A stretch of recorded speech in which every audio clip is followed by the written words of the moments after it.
Hey everyone, what is up? It is Belinda. Welcome back to my channel. Really sorry I haven't uploaded in a couple of days. Honestly, I just needed some sleep and my skin is going through it. So I haven't been wearing any makeup the last couple of days. But we're back now and we've got a lot of drama to get into. There is so much going on social media right now. It is insane between Gabby and Trisha. Girl, the never-ending story, the saga that is. We're going to get into that in the next video. But this one, we're going to get into some tea about Alexis Stone and also Blair White and Shane Dawson. Because there's been an old clip from a podcast of Blair White and Shane Dawson that's resurfaced. And we're going to talk about it. But first, we're going to get into some Alexis Stone tea. Now, this was something that I saw today. And honestly, I've noticed that there aren't many drama channels that actually cover Alexis Stone. So I'm going to get into this because Alexis Stone received a comment on Instagram saying that she looked like a hamster. And it sounds kind of trivial and stupid. But this person that left the negative comment on Alexis' IG was somebody who actually works for GQ magazine. I believe they're German, but we're going to get into that right now. I'm going to play you the clips. For getting the silly comments, okay? It doesn't bother me, but what I do find fascinating and incredibly unprofessional that the person that left that comment works for GQ magazine.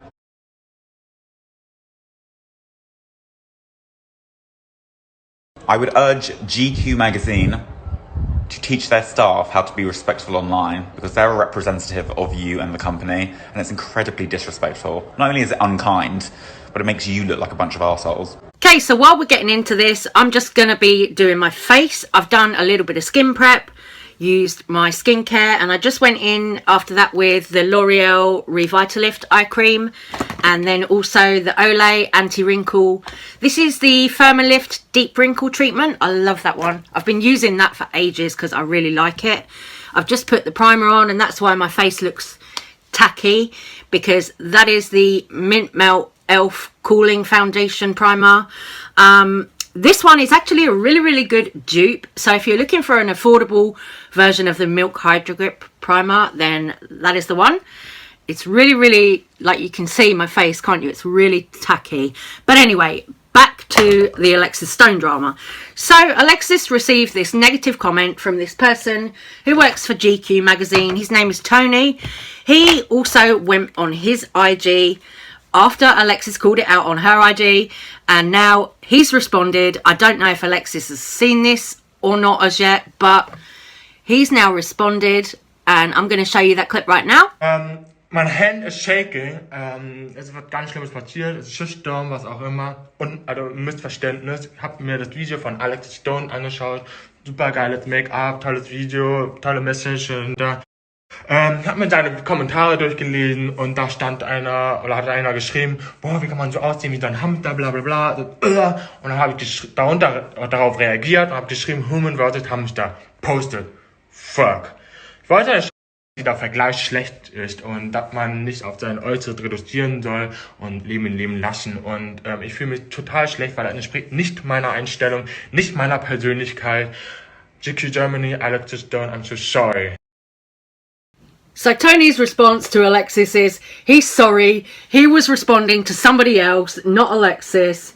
But honestly, I do think he was talking about Alexis because he left that comment saying about hamster.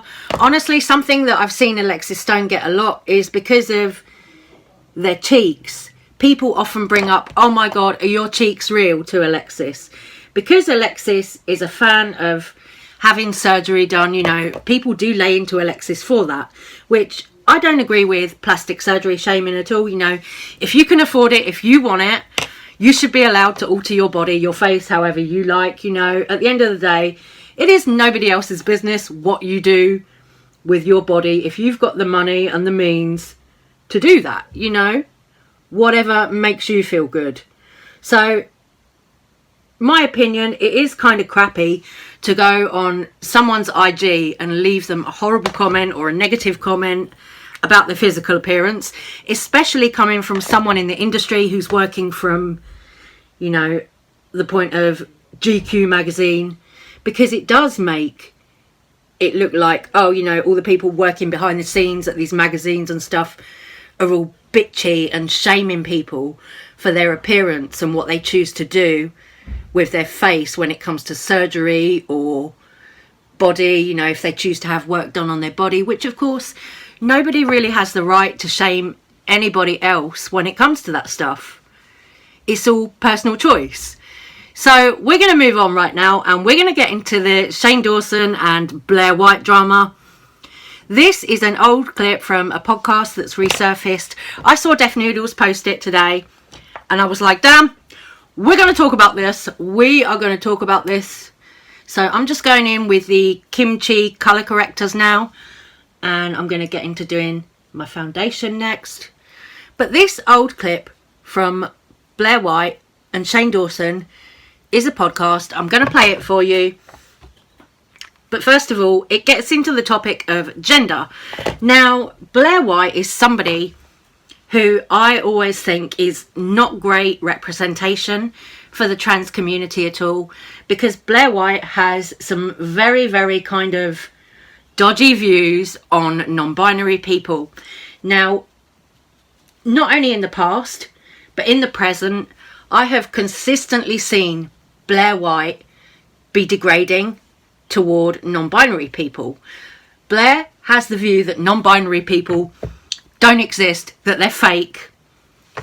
You know, she is basically just totally degrading and invalidating non-binary people. Found the podcast episode with Shane Dawson and Blair White a couple of days ago, and here's some of the highlights. There's people who call themselves non-binary, which is people who don't think they're either or, which is like, I'll let you figure that out, but you're not a third gender just because you don't know what you are. Right. It's interesting that some of these trans people online are so offended by everything, which makes me think like, what? Like you said, you've been through so much. Like you're not offended by somebody accidentally calling you. Who gives a fuck? Literally, who cares? Is it a mental illness? Because technically that might be what it is.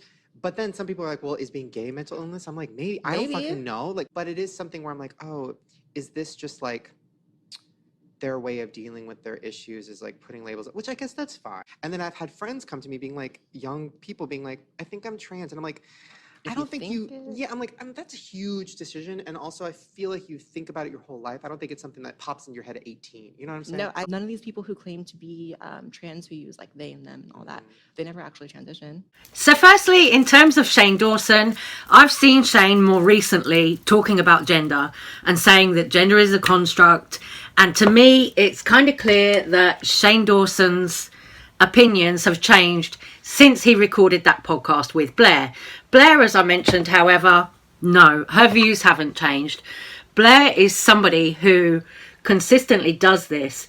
She posts TikToks from non-binary people mocking us, you know, and it's like, girl, you know, you are not the be-all and end-all of the trans community, Blair. You know, how dare you invalidate people just because you don't agree that people can exist as non-binary? You know, I know some people find it hard to get their head around the concept of being non-binary, but it is not something that you wake up and choose.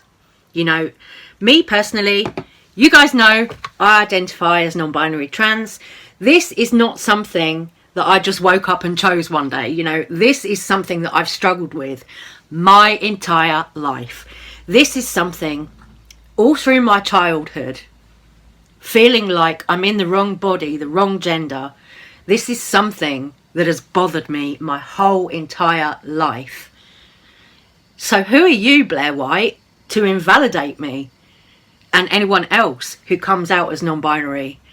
This is what I find really, really, really insulting from Blair White, and also very damaging to the rest of the transgender community. You know, there will be people on their journey finding out who they are. They'll come out as non-binary.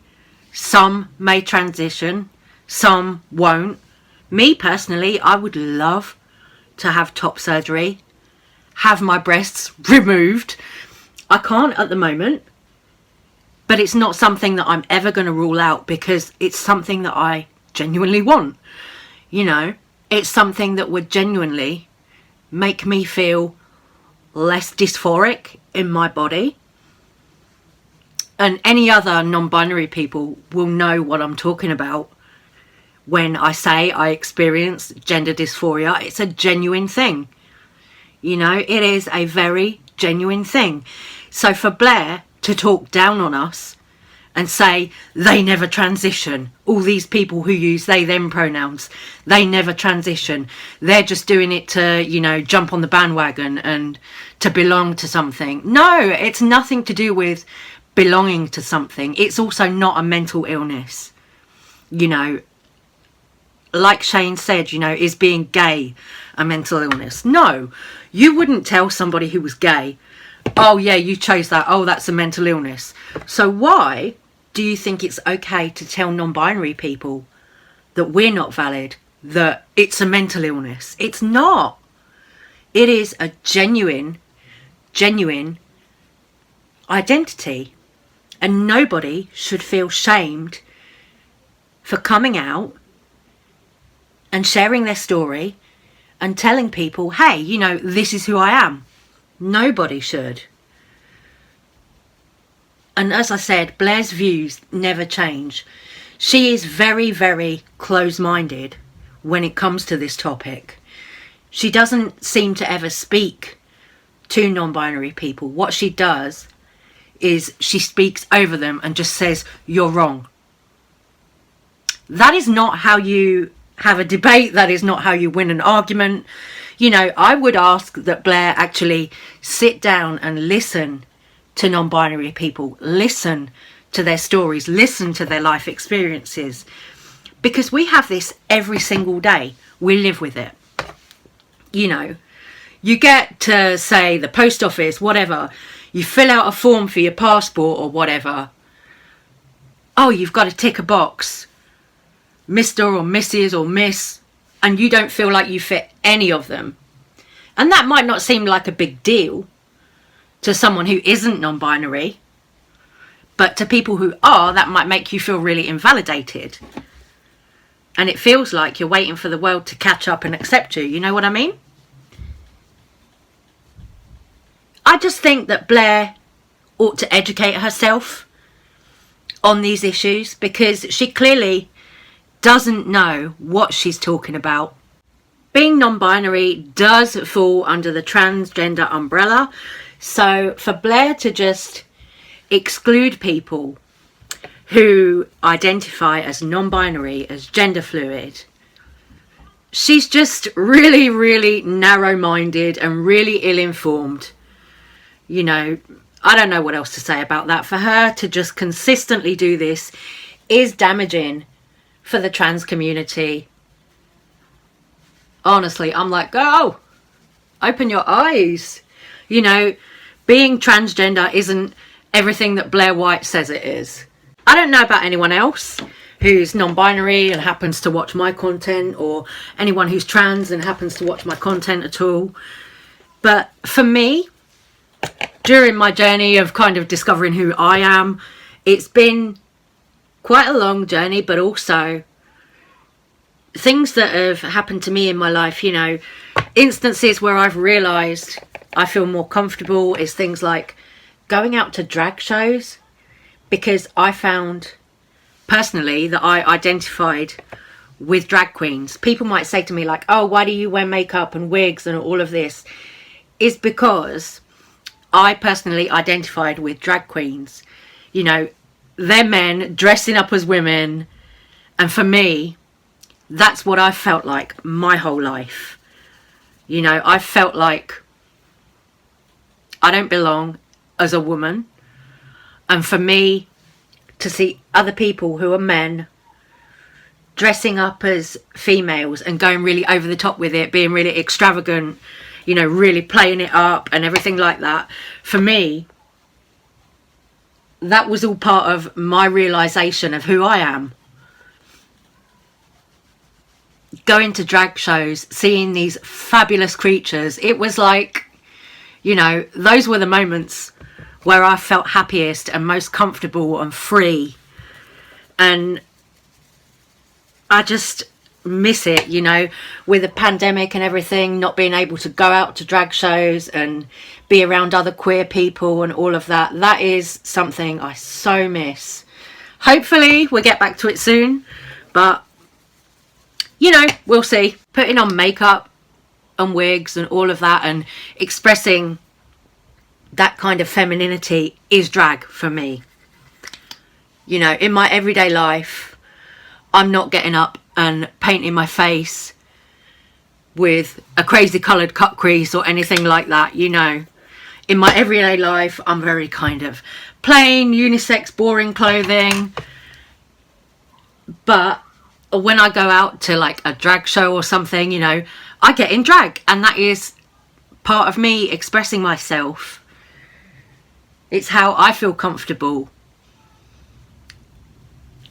So for me, this is what makeup is, you know, it's all part of self-expression, you know. Anyway, my loves, I'm going to love you and leave you on this one. So I'm going to say take care, stay safe, stay well. I'm going to go and paint my face with a kind of fierce drag look, and I will be back later with another video for you. Love you guys so much. Thank you for watching. Do let me know all your thoughts and opinions on everything in this video, and I'll see you on the next one. Bye guys.